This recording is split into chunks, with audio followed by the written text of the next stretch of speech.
সম্মানিত অভিভাবকবৃন্দ, প্রিয় শিক্ষার্থী ও আমার সহকর্মী সবাইকে আসসালামু আলাইকুম। ক্যামব্রিয়ান ভার্চুয়াল ক্লাসে উপস্থিত হয়ে গেলাম আমি উম্মে সালমা খান, ফিন্যান্স ব্যাংকিং ও বীমা বিষয়ের একটি ক্লাস নিয়ে। শিক্ষার্থীরা, তোমরা জানো যে আমাদের এই সপ্তাহে এটি আমাদের প্রথম ক্লাস।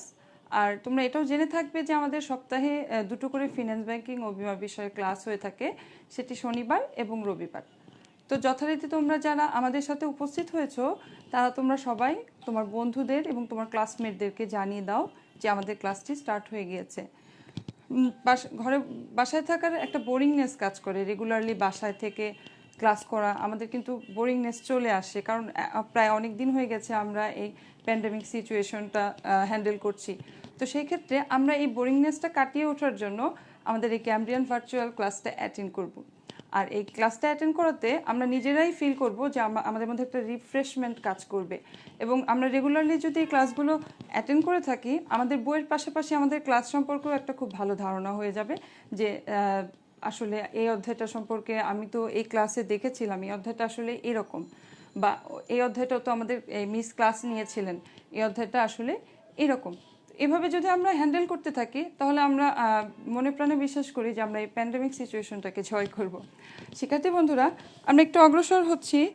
আর তোমরা সবাই যারা আমার সাথে এখন অংশগ্রহণ করেছো বা সংযুক্ত হয়েছো তাদেরকে একটু বলবো যে তোমরা একটু খেয়াল করবে যে আমার সাউন্ড সিস্টেমে কোনো প্রবলেম হচ্ছে কিনা বা আমাকে ঠিকমতো দেখা যাচ্ছে কিনা আদৌ। যথারীতি আমরা একটু খেয়াল করি যে আমাদের সাথে কে কে যুক্ত হয়েছো, আর এখনও কে যারা এখনও যুক্ত হওনি তারা তাদের ফ্রেন্ডস এবং সবাই যা ক্লাসমেট আছে তাদেরকে শেয়ার করে দাও এবং তাদেরকে ট্যাগ করো যে আমাদের এই ক্লাসটা করতে হবে, কারণ একসাথে ক্লাস করার কিন্তু মজাই অন্যরকম। খুব বেশি রকম এনজয় করে ক্লাস করলে, আমরা যখন স্কুলে যাই যখন দেখি যে আমার সাথে আমার দুটো ফ্রেন্ড এখনও আসেনি তখন কিন্তু একটু মনটা খারাপ হয়ে যায়, কিন্তু যখন সবাই মিলে ক্লাসটা করি পরে কিন্তু একটা ডিসকাসও হয় যে আজকের ক্লাসটা কিন্তু ভালো লাগছে, কারণ আমরা সবাই অ্যাটেন্ড করেছি বিধায়। তো শিক্ষার্থী বন্ধুরা, আশা করব যে তোমরা সবাই ক্লাসটা অ্যাটেন্ড করবে। আর যারা ঢাকার বাইরে আছো তাদের কাছে আমি খুবই থ্যাঙ্কফুল থাকবো যদি তারা রেগুলারলি আমার এই ক্লাসটা করে থাকো, কারণ ঢাকাতে যতটুকু সুবিধা তোমরা পাচ্ছ আদৌ ঢাকার বাইরে কতটুকু সুবিধা পাচ্ছ সেই জন্য বলছি যে ক্লাসগুলো একটু রেগুলার হওয়ার চেষ্টা করো। শিক্ষার্থী বন্ধুরা, আমরা একটু অগ্রসর হই। সেটা হচ্ছে যে আমাদের আজকের পাঠ হচ্ছে ফার্স্ট পেপারটা আমরা আজকে পড়বো, মানে আমরা এতদিন কিন্তু দ্বিতীয় পত্র পড়েছি, আমরা আজকে প্রথম পত্র অর্থায়নের প্রথম অধ্যায়টাই পড়বো। যারা ফার্স্ট ইয়ারের স্টুডেন্ট আছো বা যারা সেকেন্ড ইয়ারের স্টুডেন্ট আছো তারা কিন্তু চাইলেই এখানে ক্লাসটা অ্যাটেন্ড করতে পারো, তাতে তোমাদের দেখবা যে এই বিষয়গুলো খুব বেশি গুরুত্বপূর্ণ হবে। যথারীতি যেহেতু প্রথম অধ্যায় বুঝতে পেরেছো, তারপর আমি একটু দেখিয়ে দিচ্ছি যে এই ছবিগুলো দেখে আসলে আমরা কি বুঝতে পারছি। সর্বপ্রথম যে ছবিটি সেটিতে আমরা দেখতে পাচ্ছি যে ঘরে বাড়ির ছবি আছে, তারপরে গাড়ির ছবি আছে, এখানে একটা পরিবারের ছবি দেখতে পাচ্ছি, মানে হচ্ছে এই রিলেটেড কিছু অর্থনৈতিক কিছু বিষয় এই ছবিটা বুঝাচ্ছে, মানে হচ্ছে যে এই সংক্রান্ত অর্থায়নগুলো কিভাবে হয় সেটা বুঝাচ্ছে। তার মানে হচ্ছে এই যেহেতু পরিবারের ছবি আছে পারিবারিক অর্থায়নের কথাই বুঝাচ্ছে। তার পাশে দেখতে পাচ্ছি যে সরকারি কিছু বিষয় বা পাবলিক মানে জনগণ যেসব ইউজ করে, যেমন পাবলিক ট্রান্সপোর্ট, পাবলিক হসপিটাল, এই জিনিসগুলো আমরা খুব দেখতে পাচ্ছি। তারপরে আরও দেখতে পাচ্ছি ভ্যাট সংক্রান্ত কিছু বিষয়, মানে হচ্ছে সরকার কিভাবে অর্থায়ন করে থাকে সেটা বুঝাচ্ছে। আর এখানে দেখতে পাচ্ছি যে অব্যবসায়ী প্রতিষ্ঠান মানে হচ্ছে লাইক ডক্টর বা কোনো একটা ডর্ম বলা যায়, ডর্মে কিভাবে আর কি অর্থনীতি চলে বা ডর্মটা আসলে কোথা থেকে কিভাবে হ্যান্ডেল করে থাকে সেই অর্থনীতিটা বোঝাচ্ছে। আর এখানে আমরা বুঝতে পারছি একটা বিজনেস মিটিং, মানে বিজনেস রিলেটেড কোনো একটা মিটিং হচ্ছে। তো শিক্ষার্থী বন্ধুরা, আমরা ছবি দেখে কি বুঝতে পারছি আমরা একটু গেস করি, আর আমরা একটু দেখি যে আমরা আসলে ছবিটা দেখে কি বুঝতে পারছি। আমরা ছবিটা দেখে বুঝতে পারছি যে অর্থায়ন কত রকমের হতে পারে বা অর্থায়নের স্বরূপ বা ধরন। আমাদের আজকের পার্ট যেটা যেমন দেখতে পাচ্ছি যে এটাও কিন্তু একটা অর্থায়ন। আমরা দেখতে পাচ্ছি একটি গার্মেন্টসে কি ফ্যাক্টরির কাজ, কাপড় বুননের কাজ চলতেছে, এখানে কিন্তু যথেষ্ট পরিমাণ আয় হচ্ছে এবং ব্যয়ও হচ্ছে, কিন্তু কিছু মুনাফা হচ্ছে বিধায় কিন্তু এটা অর্থায়ন। আচ্ছা, আমরা একটু খেয়াল করব যে আমাদের সাথে কে কে যুক্ত হয়েছো। যারা এখনো যুক্ত হওনি তাদেরকে আমি এটাই বলবো যে তোমরা দয়া করে আমাদের ক্লাসটা অ্যাটেন্ড করো। তোমরা সবাই একসাথে যখন ক্লাস করব আমরা তখন বুঝতে পারবো একজন বন্ধু লিখেছে, হ্যাঁ সব কিছু ক্লিয়ার, থ্যাংক ইউ মতিউর মোহন, ধন্যবাদ তোমাকে। আচ্ছা, তোমার কথা, আমার কথা কি বলেছো যে একটু ঘুচানো কথা, এখন কি তুমি ঠিকমতো শুনতে পাচ্ছ? আমাকে একটু ক্লিয়ার করো। আচ্ছা, আর একটু দেখি আমাদের সাথে যুক্ত হয়েছে। হ্যাঁ, যারা যুক্ত হয়েছো, তাসরিন চাঁদনি ধন্যবাদ তোমাকে, শাহিনুজ্জামান ধন্যবাদ। তোমরা আরও বেশি করে সবাই অংশগ্রহণ করবে, তাহলে আমরা ক্লাসটি করে আনন্দ পাবো। তো আমাদের আজকের বিষয় হচ্ছে অর্থায়নের ধরন বা অর্থায়নের প্রকারভেদ যেটাকে বলা হয়। আমরা নর্মালি অর্থায়ন বলতে যেটা জানি সেটা আমি একটু বেসিকটা বলে নিই। সেটা হচ্ছে যে কি, আমরা সবসময় একটা কথা শুনে এসেছি বা জানি যে আয় বুঝে ব্যয় করো। আয় বুঝে ব্যয় করার পাশাপাশি মুনাফা অর্জনটাকে বলা হয়ে থাকে অর্থায়ন। মানে হচ্ছে বর্তমান সময়ে, যেমন আমি একটা ফ্যামিলিতে আছি, ফ্যামিলিতে কোন উৎস থেকে আমার আয় হচ্ছে, কত টাকা আয় হচ্ছে, এবং এই আয়টা দিয়ে আমি কোথায় কোথায় খরচ করলে আমার কিছু মুনাফা হাতে থেকে যাবে এবং খরচের পরও ফ্যামিলিটা সুন্দরভাবে চলবে, একেই বলা হয়ে থাকে অর্থায়ন। মানে তহবিল সংগ্রহ থেকে শুরু করে তহবিল ব্যবস্থাপনা পর্যন্ত যাবতীয় কার্যক্রমই হচ্ছে অর্থায়নের কার্যক্রম। শিক্ষার্থীরা, আমরা একটু দেখে নিচ্ছি যে আমরা আসলে আজকের পাঠ শেষে কি কি শিখব। আমরা আজকের পাঠ শেষে অর্থায়নের ধরনসমূহ ব্যাখ্যা করতে পারবো, বিভিন্ন ধরনের অর্থায়নের প্রকারভেদসমূহ বিশ্লেষণ করতে পারবো, এবং বিভিন্ন ধরনের পার্থক্যসমূহ আমরা বর্ণনা করতে পারবো। এবং এই অর্থায়নগুলো আমরা কোথায় প্রয়োগ করব সেই বিষয়গুলো আমরা আজকের পাঠ শেষে শিখতে পাবো। যথারীতি আমরা অর্থায়নের এই ছকে চলে এসেছি। অর্থায়নের স্বরূপ যেটা আমরা দেখতে পাচ্ছি যে অর্থায়নের ধরন মানে স্বরূপ বা প্রকারভেদ আসলে 5 প্রকার। প্রথমটি হচ্ছে পারিবারিক অর্থায়ন, যেটা আমরা সর্বপ্রথমে ছবিটাতে দেখেছি।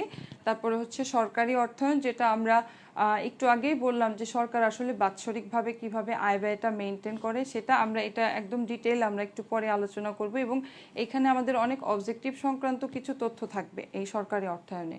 আর অব্যবসায়ী প্রতিষ্ঠানের অর্থায়ন মানে হচ্ছে যে প্রতিষ্ঠানটা কোনো মুনাফার জন্য অর্থায়ন করে না, মানে হচ্ছে শুধুই মানুষকে সেবা প্রদানের জন্য অর্থায়ন করে। আমরা সামনে আরেকটু ডিটেল এটা সম্পর্কে জানবো। ব্যবসা অর্থায়ন, এটা শিক্ষার্থী বন্ধুরা তোমরা মোটামুটি সবাই জানো, কারণ ব্যবসায় যত আমরা দেখেছি এগুলো তো সব অর্থায়নের জন্যই হচ্ছে। আর আন্তর্জাতিক অর্থায়ন, আন্তর্জাতিক অর্থায়ন হচ্ছে পুরো দেশের একটা অর্থায়ন, যেটা কিনা সরকার হ্যান্ডেল করে থাকে। তো আমরা 5 রকমের অর্থায়ন সম্পর্কে আজকে একটা ধারণা নিব। হ্যাঁ, সর্বপ্রথমে যে অর্থায়নটি ছিল সেটি ছিল পারিবারিক অর্থায়ন। মানে হচ্ছে পরিবারের যদি একজন ইনকাম করে থাকে, যেমন আমার বাবা ইনকাম করে কিন্তু আমার মা কিছু করে না, তাহলে আমাদের আয়ের উৎসটা আসলে কোথায়? বাবা থেকে। বাবা বিজনেসম্যান, কিন্তু দেখা গেল যে অনেকের আছে মাও ইনকাম করে, তাহলে মা ইনকাম করছে, বাবা ইনকাম করছে, আয়ের উৎস কয়টি? 2টি। আর আমাদের খরচ কোথায় যাচ্ছে? এই যে আমাদের কত বাচ্চা কাচ্চাদের বেতন আছে, বাসা ভাড়া আছে, আমরা মাঝে মাঝে দেখা যায় অনেকে আমাদের গাড়ির প্রয়োজন হয়, গাড়ি ভাড়া, যাতায়াত ভাড়া আছে, এছাড়াও আরও প্রাসঙ্গিক অনেক কিছু আছে। শুধু তাই না, বিনোদনের জন্যও কিন্তু আমরা কি করে থাকি, এই টেলিভিশনের প্রয়োজন পড়ে, মাঝে মাঝে বাসায় কম্পিউটার কিনতে হয়, ল্যাপটপ কিনতে হয়। তো এই জিনিসগুলো কোথা থেকে হয়? বেসিক্যালি এটা একটা অর্থায়ন, এটা হচ্ছে পারিবারিক অর্থায়ন। আমরা একটু দেখে নেই যে আমাদের এখানে আসলে কি বলেছে। আমরা খেয়াল করি, পরিবারের আয়ের উৎস পরিমাণ নির্ধারণ করা, মানে আমি যেটা বললাম যে আসলে কয়জন আয় করছে পরিবারে, সেটা নির্ধারণ করে সেই আয় কিভাবে ব্যয় করলে। যেমন আমি একজন আয় করেছে, পুরো টাকাটা দিয়ে কি আমি একটা টেলিভিশন কিনে ফেলবো? নো, আমাকে কি করতে হবে? প্রতি মাসে কিছু টাকা জমাতে হবে। একটা মাস শেষে যখন কিছু বেশি টাকা জমবে, তখন ওটা দিয়ে হয়তো বা কিস্তিতে টেলিভিশন কেনা যাবে, বা অন্যান্য খরচও তো আছে। সব খরচকে আলাদা করে নিয়ে তারপরে হচ্ছে আমাদের এই কাজটা করতে হবে, অর্থায়নের জন্য এই ব্যয়টা করতে হবে। তাহলে আয় কিভাবে ব্যয় করলে পরিবারের সদস্যদের সর্বাঙ্গীন মঙ্গল হয় তা নির্ধারণ করা। মানে হচ্ছে হ্যাঁ, মঙ্গল হয় মানে সব কোথাও যেন ঘাটতি না থেকে যায়, সেভাবেই আয় বুঝে ব্যয় করাটাই হচ্ছে পারিবারিক অর্থায়ন। দ্যাট মিনস পরিবারের আয় বুঝে সেই আয়টাকে কোন কোন খাতে ব্যয় হিসাবে প্রয়োগ করলে তাহলে কি হবে, কিছু কিছু হাতে টাকা জমা থেকে যাবে, সেই নির্ধারণ করা এবং পরিবারের মঙ্গল কামনা নির্ধারণ করাই হচ্ছে পারিবারিক অর্থায়ন। তোমরা দেখতে পাচ্ছ কিছু ছবি, মানে অনেকে আছে যারা বাড়ি করতে চায়, বিল্ডিং উঠাতে চায়, তাদের ক্ষেত্রে তারা কি করে থাকে, টাকা সঞ্চয় করে করে করে তারপর সেটা দিয়ে ফাউন্ডেশন করবে। দিবে। আর আমরা এখানে দেখতে পাচ্ছি টেলিভিশন, যেটার উদাহরণ আমি একটু আগে বলেছি যে টেলিভিশনের বিষয়টা। এখানে আছে ব্যাংক, অনেকে আছে যে অনেক বেশি রকম প্রশস্ত হাত, টাকা জমা হয় না, সেক্ষেত্রে সে কি ব্যাংকের ইউজ করতে পারে, ব্যাংকে টাকা জমা রাখতে পারে যেন করে সে কিছু সঞ্চয় করতে পারে। আর এখানে আমরা দেখতে পাচ্ছি ডিবেঞ্চার, মানে হচ্ছে বিভিন্ন ধরনের দায় থেকে যায় আমাদেরই কিন্তু দেখা যায় অনেক ফ্যামিলি আছে যাদের মাস শেষে হাতে একদমই টাকা থাকে না, বরং আরও পাওনাদার আছে, এরকম কিন্তু হয়ে থাকে। তো সেই ক্ষেত্রে সেই জিনিসটাও ওই সঞ্চয়ের টাকা দিয়ে মিনিমাইজ করে ফেলতে হবে। এটাই ছিল শিক্ষার্থী বন্ধুরা পারিবারিক অর্থায়ন। আমরা সরকারি অর্থায়নে যাচ্ছি। আমি জানি এই যে আজকের ক্লাসটা একটু সহজ, তারপরেও কিন্তু এখানে অনেক ধরনের অবজেক্টিভ সংক্রান্ত বিষয় থাকে। যেমন এতিমখানা, এটা কোন ধরনের অর্থায়ন এটা বলতে হবে, এরকম অবজেক্টিভ আসে। শুধু তাই না, যখন ঘাটতি হয় তখন সরকার কি করে থাকে, এই ধরনের অবজেক্টিভগুলো আসে। আমরা একটু খেয়াল করব যে আমাদের সাথে কে যুক্ত হয়েছে। আরও দেখতে পাচ্ছি আমাদের সাথে এসেছে, আমাদের সাথে নতুন করে যুক্ত হয়েছে ইয়াসিন শাকিল, ধন্যবাদ তোমাকে। ফারদিন রায়হান, ধন্যবাদ তোমাকে। আর্ম ফারোয়ান, ধন্যবাদ। তোমরা যারা আমাদের সাথে যুক্ত হয়েছো শিক্ষার্থী বন্ধুরা, তোমরা অবশ্যই তোমাদের সহপাঠী এবং তোমাদের বন্ধুদেরকে একটু কষ্ট করে জানিয়ে দিবে এবং শেয়ার করবে, বা চাইলে তাদের ট্যাগও করতে পারো, যেন আমরা রেগুলারলি এই ক্লাসটা মেনটেন করতে পারি। আমরা এখন চলে এসেছি সরকারি অর্থায়নে। সরকারি অর্থায়নে আমরা যেটা দেখতে পাচ্ছি সেটা হচ্ছে যে এই যে রাস্তা, এটা তো সরকার তৈরি করে থাকে বা সরকারের দায়িত্ব। ব্রিজ, এটা হচ্ছে সেতু, সেতু যেটাকে বলা হয়, যেমন যমুনা সেতু হয়েছে, এখন পদ্মা সেতু হচ্ছে প্রায় শেষের দিকে। সরকারি হসপিটাল, আর সাথে এখানেও আছে বাজেট। হ্যাঁ, সরকারি অর্থায়নটা আমাদের জন্য খুব বেশি ইম্পর্টেন্ট, কারণ হচ্ছে এখানে সরকার যে বছর শেষে কত টাকা আয় করলো এবং কত টাকা কোন খাতে ব্যয় করলো, সেইটার একটা মেইনটেনেন্স হচ্ছে অর্থায়নের কাজ। শুধু তাই না, যত সুন্দর করে আমি বাজেট তৈরি করতে পারবো তত সুন্দর করে আমার এই সরকারি অর্থায়নটা মেইনটেন হবে। যেমন দেখা যাচ্ছে যে এই যে একটা রাস্তা সরকার তৈরি করলো, সেক্ষেত্রে সরকার সবসময়, আমরা কি কেউ চাই যে আমরা কোথাও থেকে ধার নিয়ে কিছু তৈরি করি? আমরা সর্বোচ্চ চেষ্টা করি যে আমাদের যে সঞ্চয় আছে সেটা দিয়ে যেন এই জিনিসটা তৈরি করতে পারি। কিন্তু এই যে রাস্তা, রোড, এগুলোতে কি হচ্ছে, সরকারের একটু মাঝে মাঝে দেখা যায় যে বিভিন্ন ধরনের হেরফেরের কারণে বা বিভিন্ন ধরনের অনৈতিক কিছু ঘটার কারণে অনেক সময় টাকা শর্টেজ হয়ে যায়। তখন কি করে সরকার? সরকার তখন লোন নিয়ে থাকে। তো এই যে রাস্তা সরকার বানিয়েছে, এটা হচ্ছে আমাদের সরকারের একটা অর্থায়ন। সে হচ্ছে তার আয়ের উৎস কোথায়? তার আয়ের উৎস হচ্ছে কর, তারপরে বিভিন্ন ধরনের ডিবেঞ্চার, এগুলো সব বিক্রয় করা। এরপরে হচ্ছে সরকার আরও বেশি কিছু মূল্য সংযোজন কর যেটাকে বলে, আরেকটা আছে হচ্ছে আয়কর। এই জিনিসগুলো থেকে কিন্তু সরকার রেগুলারলি জনগণের কাছ থেকে টাকা পাচ্ছে। তারপরেও যখন ঘাটতি হয়, দেখা যায় এই রোড নির্মাণ, এই সেতু নির্মাণে তাদেরকে এরপরে কার কাছে যেতে হয়? এসব করের টাকা খরচ করার পরেও তাদের কাছে যেতে হয় উন্নয়নমূলক ব্যাংকের কাছে, ব্যাংক এশিয়ার কাছে, মানে হচ্ছে এশিয়ান উন্নয়নমূলক যে ব্যাংক আছে এডিবি, সেখানে যেতে হয়, এবং ওয়ার্ল্ড ব্যাংকের কাছেও শেষ পর্যায়ে সরকারের যেতে হয় ধার নিতে এই সকল এই উন্নয়নমূলক কাজের জন্য। কিন্তু বেসিক্যালি যে জিনিসটা, যে এই যে যখন আয় বুঝে ব্যয় করার কথাটা বলেছি আমি প্রথমেই, যে সরকারের প্রেক্ষাপটে তার বার্ষিক ব্যয় কোন খাতে কি পরিমাণ, যেমন এই বছর আমি একটা সেতুতে হাত দিয়েছি, সেতুটা এই বছরই কমপ্লিট হবে না, কিন্তু বছর শেষে দেখতে পেলাম যে ব্যয়ের পরিমাণটা আয়ের তুলনায় বেশি হয়ে গেছে, তাহলে সেই ক্ষেত্রে কি হচ্ছে? এটাকে বলা হয় ঘাটতি বাজেট, মানে হচ্ছে ব্যয় বেশি হয়ে গেছে বছরে, আয় কম। যখন ওই যে তখন কিন্তু দেখা যায় যে ঘাটতি বাজেট যখন হয়, সরকারের জন্য একটু প্রবলেম হয়ে যায়, তখন সে কী করে? বিভিন্ন জায়গা থেকে লোন নিয়ে থাকে, কারণ সব কিছু এভারেজ করতে হবে। আর যখন আয় বেড়ে যায়, ব্যয় কমে যায়, এটা সাধারণত আমাদের দেশে হয়ে থাকে না, তখন তাকে বলা হয় উদ্ধৃত বাজেট, মানে এক্সট্রা কিছু লাভ সরকারের থেকে যায়, যেটা কিনা দেশের জন্য খুবই উন্নয়নমূলক। সরকার প্রেক্ষাপটে তার বার্ষিক ব্যয়টা আমরা বলেছি বা পড়েছি অর্থ কোন উৎস থেকে, যেমন এই ব্রিজটা যখন কমপ্লিট হয়ে যাবে, তখন আমি যে এডিবি ব্যাংক থেকে টাকা নিয়েছি, হ্যাঁ, সরকার হিসেবে, তখন কি আস্তে আস্তে এই যে এখানে যে ওদের এখানে যে আমরা এখান থেকে যত, তোমরা তো সবাই জানো যে যখন আমরা ব্রিজ পার করি আমাদেরকে কি পল ভাড়া দিতে হয়, তখন আমাদের কি করতে হয়, এই যে যে টাকাগুলো এগুলো সব ওই এডিবি ব্যাংক অথবা ওয়ার্ল্ড ব্যাংকের কাছে চলে যাবে। এরকম কয় বছর সেই চুক্তিটা থাকে। কিন্তু কাহিনী হচ্ছে দেখা গেল সরকার অনেক কষ্ট করে একটা ব্রিজ তৈরি করেছে, হ্যাঁ, কিন্তু সেই ব্রিজটা সে তৈরি করেছে, সে সেই ব্রিজটার টাকাটা এখনো নিজ হাতে পাচ্ছে না, সেটা চলে যাচ্ছে ওয়ার্ল্ড ব্যাংকে বা এডিবি ব্যাংকে। মানে এখান দিয়ে যখন সব গাড়ি চলাচল করে তখন কিন্তু তাদের একটা টাকা দিতে হয়। সেই টাকাটা চুক্তিতে থাকে যে আমি তোমাকে লোন দিব, কিন্তু আগামী 5 বছরের তোমার এই ভাড়া, গাড়ির ভাড়াগুলো এই ব্রিজ যারা ইউজ করবে সেই টাকাটা আমার ব্যাংকে চলে আসবে, এরকমও চুক্তি থাকে। তাতে কি হয়, যে আমাকে টাকা ধার দিয়েছে, আমি যদি সরকার হয়ে থাকি সেক্ষেত্রে কিছু টাকা মানে সে লাভও নিয়ে নেয়, বরং এর থেকে যত সে দিয়েছে তার থেকে বেশি তার লাভই হয়ে থাকে। তো এই যে একটা ঘাটতি এই বছর, যে এই ব্রিজটা তৈরি করেছি, লোন নিয়েছি, ঘাটতি হয়েছে বাজেট। তারপরে আবার কি, যখন 5 বছর শেষ হয়ে গেল, যে আমি এই ব্রিজের জন্য 5 বছরের জন্য যে তাকে একটা টাকা দিয়েছি, যখন এই 5 বছর শেষ হয়ে যাবে তখন যে সরকারের ব্যাংকে টাকাটা চলে আসবে, ওইটাই হচ্ছে উদ্ধৃত বাজেট। আমাদের অবজেক্টিভে প্রায় আসে যে উদ্ধৃত বাজেট আসলে কি। উদ্ধৃত বাজেট আসলে কি, যখন আয়ের পরিমাণ ব্যয়ের থেকে বেশি থাকে তাকে উদ্ধৃত বাজেট বলা হয়, আর যখন ব্যয়ের পরিমাণ আয়ের থেকে বেশি থাকে তখন তাকে কি বলা হয়, ঘাটতি বাজেট বলা হয়।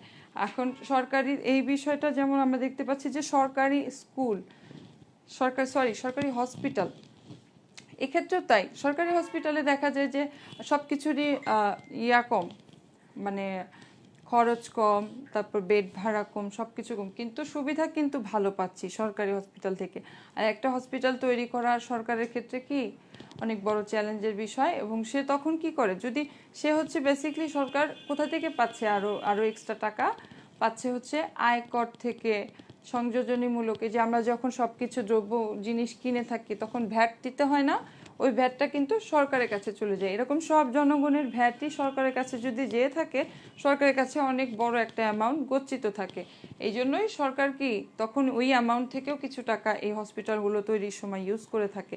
কিন্তু যখন টাকাটা একদমই শেষ হয়ে যায় তখন সরকার কি করবে, কাজ তো চালিয়ে যেতে হবে।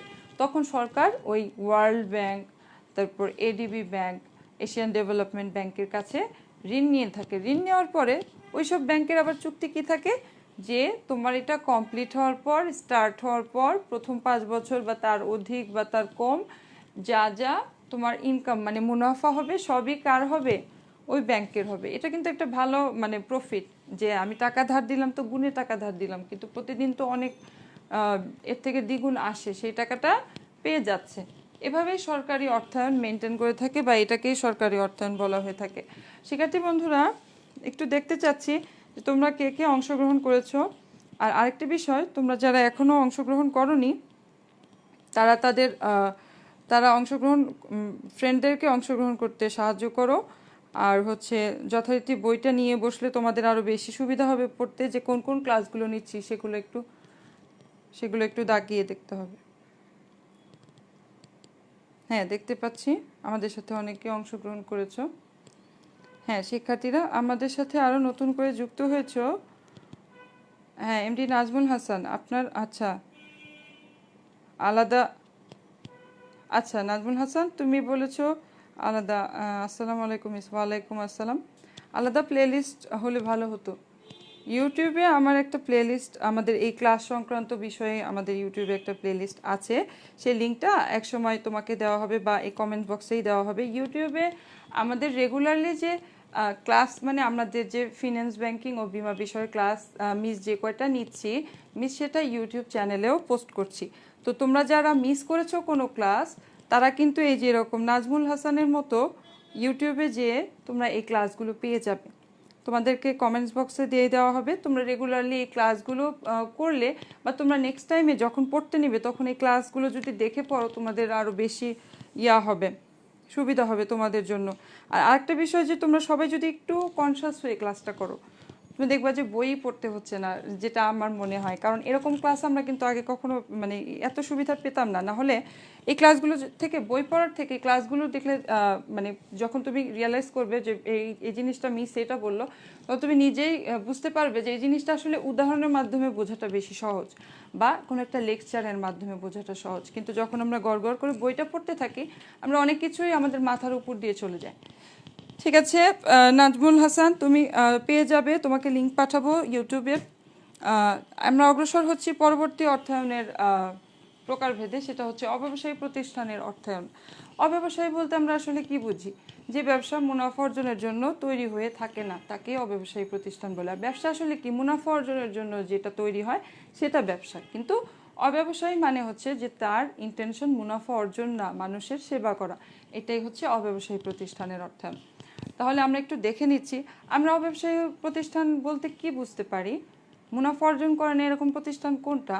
যেমন এতিমখানা। এতিমখানাতে কিন্তু আমরা কি মুক্ত হস্তে দান করতে যাই না? নাকি আমরা আবার ভাবি যে এখানে আমি এত টাকা দিলাম আমি আবার ফেরত পাবো? নো, আমরা কিন্তু এটা শুধুই একটা সেবা দিয়ে থাকি, এবং এতিমখানাও এভাবেই চলে থাকে যে এখানে কিছু এতিম থাকে তাদেরকে সেবা যত্ন করাটাই। কিন্তু এভাবে যদি শুধু এতিমখানা ওপেন করে রাখা হয় তাহলে কি চলবে? কে কবে কত টাকা দিবে এটা কি আদৌ সম্ভব? বেসিকলি কিছু অনুদান থাকে এতিমখানায়, মানে এই সোর্স থেকে সবসময় টাকা আসবে। যেমন বিভিন্ন ধরনের পায়োনিয়ার লোকজন আছে যারা সবসময় এই বিষয়গুলো হ্যান্ডেল করে থাকে, বা সরকারও মাঝে মাঝে এই বিষয়গুলো একটু টুকটাক দিয়ে থাকে, কিন্তু তারা হয়তো বা মাসে দেয়, সেটাকেই অনুদান বলা হয়। যে এটা কখনো তারা ফেরত নেবে না, কিন্তু এই অনুদানের অপেক্ষায় এতিমখানা থেকে থাকে। তো এতিমখানাটা কিন্তু কি অনুদান যদি 10,000, 20,000, 50,000 হয়ে থাকে, সে সেইভাবে এতিমখানাটা পুরো মাসের জন্য চালায়। আবার দেখা যায় যে যে মাসে অনুদানটা একটু কম থাকে, যেমন এ মাসে বেশি টাকা কেউ দেয় নাই, সরকারও কম দিয়েছে, যে একটা বড় লোক একজন শিল্পপতি ছিলেন সেও কম দিয়েছে, তখন কি সে আবার ওটা ভেবে আরেকটু কম কম করে খরচ করে। কিন্তু এটা হচ্ছে কি অব্যবসায়ী প্রতিষ্ঠান। আরেকটা বিষয় সেটা হচ্ছে যে সরকারি হসপিটালগুলোও কিন্তু তাই। হসপিটালের চার্জ অনেক কম থাকে। আমরা যখন হসপিটালে কোনো কিছু কিনতে যাই বা কোনো কিছু সেবা নিতে যাই, যেটা কিনা প্রাইভেট হসপিটালে অনেক দ্বিগুণ, কিন্তু সরকারি হসপিটালে অর্ধেক। কারণ কি? তারা আসলে ব্যবসায়ী প্রতিষ্ঠান নয়, তারা নর্মাল সেবা দেওয়ার জন্যই এই হসপিটালটা গড়ে উঠেছে। এরকম অনেক হসপিটাল আছে যে বিভিন্ন ধরনের নামে, যে এই হসপিটালটা আমি আসলে আমার এই নামে করেছি, এখানে দুস্থ দরিদ্র যারা যারা চিকিৎসা করার সুযোগ পায় না তাদের জন্য এই হসপিটালটা, তারা এখানে বিনামূল্যে চিকিৎসা করতে পারবে। কিন্তু হ্যাঁ, এখানে কিন্তু অবশ্যই আমাদের অনুদান থাকবে। যে হসপিটালটা তৈরি করেছে বা কিছু কিছু খাত আছে যেখান থেকে ওই মাসে রেগুলারলি এই হসপিটালের খরচটা এসে যায়, যার জন্য সেই খরচ অনুযায়ী সেই ডক্টররা থাকে এবং সেই রুগীদেরকে দেখাশোনা করা হয়। তো আমরা মোটামুটি বুঝতে পারলাম যে অব্যবসায়ী প্রতিষ্ঠানের আসলে মূল উদ্দেশ্য মুনাফা অর্জন নয়, সেবা প্রদান করা। আমরা তারপরেও একটু সংজ্ঞাটা দেখে নিচ্ছি। সেটা হচ্ছে অব্যবসায়ী প্রতিষ্ঠানের অর্থের উৎস চিহ্নিতকরণ এবং উদ্দেশ্য অর্জনের যথাযথ ব্যবহার নিশ্চিতকরণ। তাহলে আমরা চিহ্নিত করব কিভাবে? অনুদান দিয়ে। আর আমরা কি উদ্দেশ্য অর্জনটা কি? সেবা প্রদান, সেটা আমরা যথাযথ নিশ্চিন্ত করব গরিব দুস্থদের জন্য। এটা ছিল অব্যবসায়ী প্রতিষ্ঠানের অর্থায়ন। যেমন একটা হসপিটালের কথা বলা যায় যে বিনামূল্যে চিকিৎসা প্রদান হসপিটাল, এটি কোন ধরনের অর্থায়ন? এটি অব্যবসায়ী প্রতিষ্ঠানের অর্থায়ন। এতিমখানা, এটি কোন ধরনের অর্থায়ন? এটি অব্যবসায়ী প্রতিষ্ঠানের অর্থায়ন। শিক্ষার্থী বন্ধুরা, তোমরা যদি কেউ ঢাকার বাইরে থেকে আমাদের এই ক্লাস অ্যাটেন্ড করে থাকো, দয়া করে আমাকে একটু জানাও, কারণ আমি ঢাকার ছাত্রছাত্রীদের খুব সুন্দরভাবেই পড়াচ্ছি, কিন্তু ঢাকার বাইরে থেকে কেউ ক্লাস অ্যাটেন্ড করলে আসলে মনটা খুব ভালো লাগে, যে হয়তোবা ঢাকার বাইরে এই পরিস্থিতিতে যেতে পারছি না, কিন্তু শিক্ষার্থীরা সেখান থেকে আমাদের এই ক্লাসটা দর্শন করছে। আরেকটা বিষয় সেটা হচ্ছে যে রেগুলারলি সপ্তাহে আমাদের, আবার বলে দিচ্ছি যে ফিন্যান্স ব্যাংকিং ও বীমা বিষয়ের ক্লাস হচ্ছে সপ্তাহে শনি এবং রবিবার দিন হয়ে থাকে। কিন্তু তোমরা যারা আমার অনুগত ছাত্রছাত্রীরা আছো বা কোনো বিষয়ে তোমাদের কোনো সমস্যা আছে, দয়া করে কমেন্টস বক্সে আমাকে ওই অধ্যায়টার নাম এবং ওই যে টপিকটা তোমরা পড়তে চাও সেটা একটু আমাকে জানিয়ে দিবে, তাহলে নেক্সট ক্লাসটা আমরা ওই টপিকের উপরে নিব ইনশাল্লাহ। আরেকটি বিষয়, আমাদের সাথে মোটামুটি অনেকেই যুক্ত হয়েছে এখন, আবার দেখতে পাচ্ছি যারা পরে এসেছো, শয়ন সেন ধন্যবাদ, মোহাম্মদ সোহেল ধন্যবাদ, M A Rahman, S K সেতু, শাহিনুর রহমান, আকরাম, তোমাদের সবাইকে অনেক ধন্যবাদ। তোমরা আশা করছি ক্লাসটা শেষ পর্যন্ত থাকবে এবং বুঝে নেবে আমাদের আজকের ক্লাসটা। যথারীতি আমরা এখন অব্যবসায়ী প্রতিষ্ঠানের পর ব্যবসায় অর্থায়নে চলে যাচ্ছি।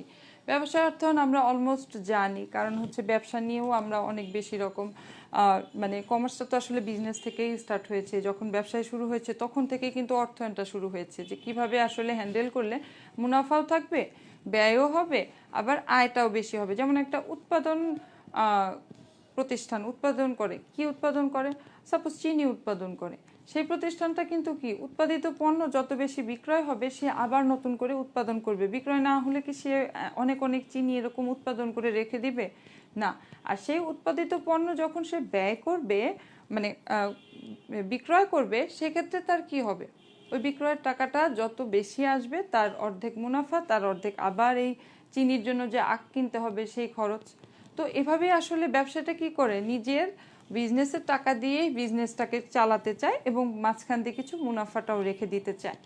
তো আমরা একটু পড়ে নেই সংজ্ঞাটা, যে ব্যবসায় প্রতিষ্ঠান তার তহবিল সংগ্রহ ও বিনিয়োগের জন্য যে অর্থায়ন প্রক্রিয়া, যেটা আমি একটু আগে বললাম যে তহবিল সংগ্রহ এবং বিনিয়োগে, মানে আমি আমার এই বিজনেসটা স্টার্ট করার পর এটার টাকা দিয়ে আমি বিজনেসটাকে, আমার যেন আর কোথাও থেকে লোন না নিতে হয়, আমি এটার টাকা দিয়ে যেন বিজনেসটা চালাতে পারি এবং সাথে কিছু মুনাফাও যেন আমি রাখতে পারি, যেটা আমার মূল উদ্দেশ্য। প্রক্রিয়া ব্যবহার করে তাকে ব্যবসায় অর্থায়ন বলে। ব্যবসায় বিভিন্ন ধরনের আছে, আমরা কিন্তু এরপরেও অনেক অধ্যায় আছে যেখানে আমাদের এই ব্যবসায়ের অনেক বিশ্লেষণ হবে, ব্যবসায় সম্পর্কে অনেক ধারণা হবে। তারপর আমরা দেখে নিচ্ছি বর্তমান সময়ে ব্যবসায় এখানে তিনটি ভাগ করা হয়েছে। একটি হচ্ছে এক মালিকানা ব্যবসায় অর্থায়ন, অংশীদারি ব্যবসায় অর্থায়ন, যৌথ মূলধনী ব্যবসায় অর্থায়ন। এক মালিকানা ব্যবসায় অর্থায়ন বলতে আসলে আমরা কি বুঝি, সবাই সর্বপ্রথমেই বলে ফেলি যে চা স্টল বা চায়ের দোকান। আবার শুধু তাই না, এক মালিকানা ব্যবসায় বলতে যে কোনো বিজনেসের ক্ষেত্রেও দেখবো আমরা এক মালিকানায়, যখন বড় কোনো ব্যবসায় হয় সেই ক্ষেত্রে চলে আসে পার্টনারশিপ।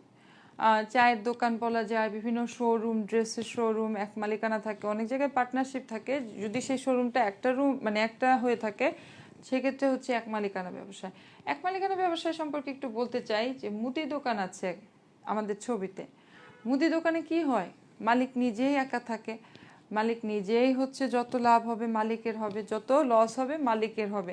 অনেক সময় আমরা কি দেখি, একটা দোকান, দোকানদার বসে আছে কিন্তু কেউ যাচ্ছে না দোকানে, কারণ কি পণ্যদ্রব্য সেভাবে আনেনি বা সেরকম পরিমাণের হাইলাইটেড হয়নি দোকানটা। পাশেরই একটা দোকান অনেক বেশি হাইলাইটেড হয়েছে এবং অ্যাভেলেবেল সব কিছু সেই দোকানে আছে, সবাই ওই দোকানটায় যায় কেন, যে সব কিছু ওই দোকানে পাওয়া যায়। তো এটা হচ্ছে এই এক মালিকানা ব্যবসায়ের আপ ডাউনটা, যে আমাকে শুধু এক মালিকানা ব্যবসায় দিয়ে বসলেই হবে না, আমাকে সামথিং নিউ করতে হবে। চা স্টলেরই একটা উদাহরণ দিচ্ছি এখানে, যে একটা দোকান আছে সেখানে গেলেই চা দিচ্ছে, হ্যাঁ চাটা ভালো হচ্ছে সমস্যা নেই, কিন্তু পাশে আর একটা দোকান আছে যেখানে কিনা যাওয়ার সাথে সাথে চায়ের কাপটা একদম গরম পানি দিয়ে ধুয়ে তারপরে চা দিচ্ছে। তখন আমরা কি চিন্তা করব, এইটা বেশি হেলদি, এটা হচ্ছে এই কনসাস বেশি, পরিষ্কার কাপে আমাদের গরম পানি দিয়ে ধুয়ে চা দিচ্ছে। বেসিক্যালি এটা হচ্ছে একটা কি, একটা ট্রিক্স, একটা ভালো মানে আইকিউ, যে সে এভাবে বিজনেসটাকে কাস্টমার বাড়াচ্ছে। এটা হচ্ছে এক মালিকানা ব্যবসায়।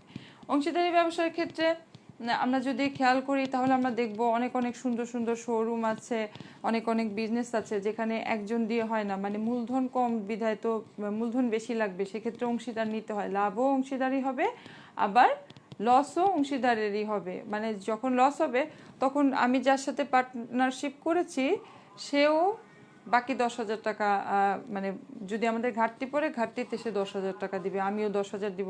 তাহলে কি সব কিছু মিউচুয়াল হয়ে গেলেই ভালো না, রিস্কটা একা নিজের ঘাড়ে পড়ে না। সবার শেষে আছে যৌথ মূলধনী ব্যবসায়। যৌথ মূলধনী ব্যবসায় বেসিক্যালি পাবলিক লিমিটেড কোম্পানির কথা বলা হয়েছে, আর এই ব্যবসায়ের আয়ের মূল উৎস হচ্ছে শেয়ার মূলধন। শেয়ার মূলধন বিক্রয় করা হয়। এছাড়াও বিভিন্ন ধরনের বন্ড বা ডিবেঞ্চার জনগণের কাছে বিক্রয় করেও যথেষ্ট পরিমাণে টাকা এখানে আসে যৌথ মূলধনিতে। আর যখন টাকা আসে তখন তারা আবার নতুন শেয়ার ক্রয় করে। এটা আমরা যেহেতু এটা আমাদের ফার্স্ট চ্যাপ্টার, আমরা এখানে বেশি জটিলতাটা রাখবো না। তারপর আমরা একটু জেনে রাখবো যে মূলধনী ব্যবসায়ের টাকার উৎসটা কি, শেয়ার মূলধন থেকে টাকা পেয়ে থাকে মূলধনী ব্যবসায়।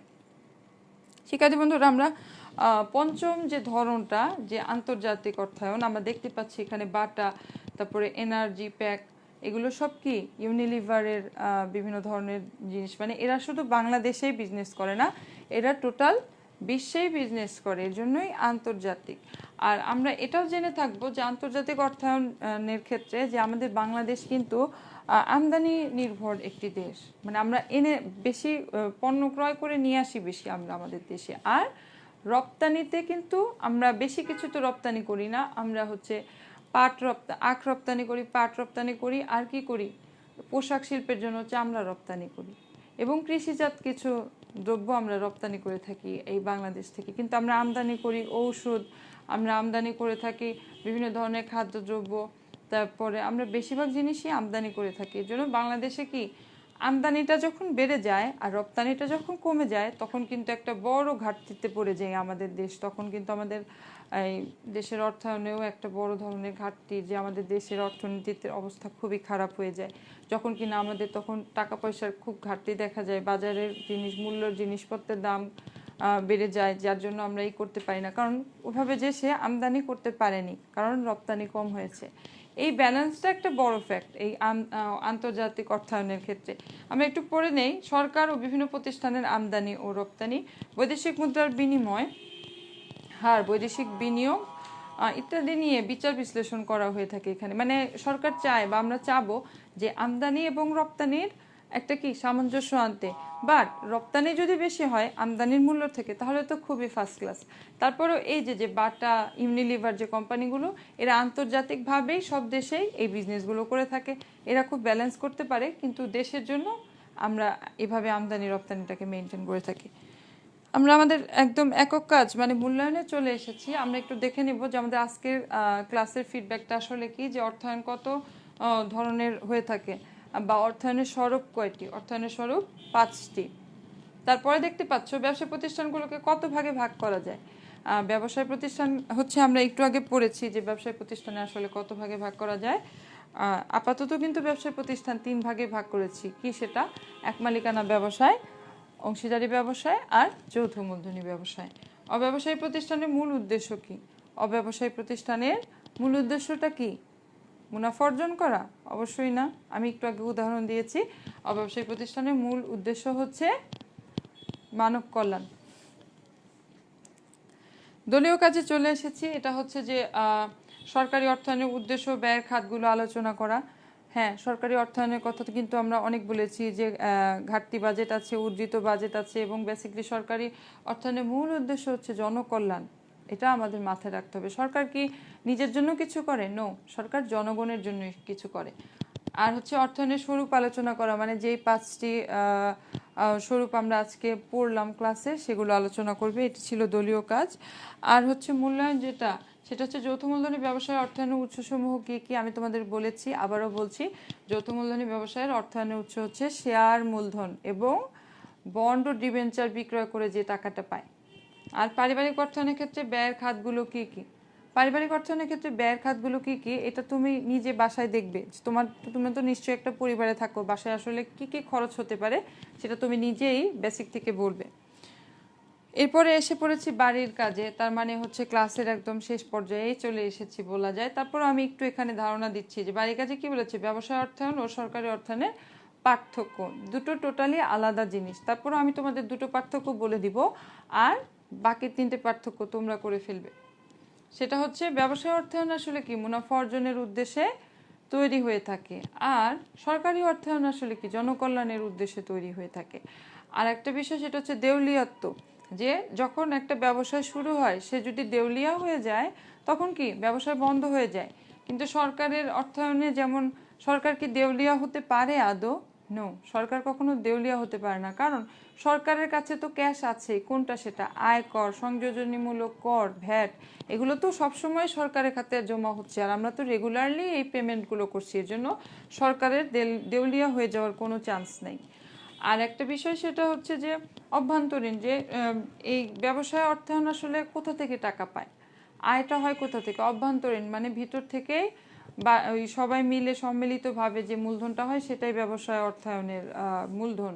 আর সরকার কি শুধু অভ্যন্তরীণ? সরকার নিজের ব্যাংক থেকে নেওয়া থেকে শুরু করে বহিস্থ বিভিন্ন ধরনের উৎস আছে সরকারের, যেটা আমি একটু আগে বলেছি যে এডিবি ব্যাংক থেকে সে টাকা নেয়, ওয়ার্ল্ড ব্যাংক থেকে সে টাকা নেয়।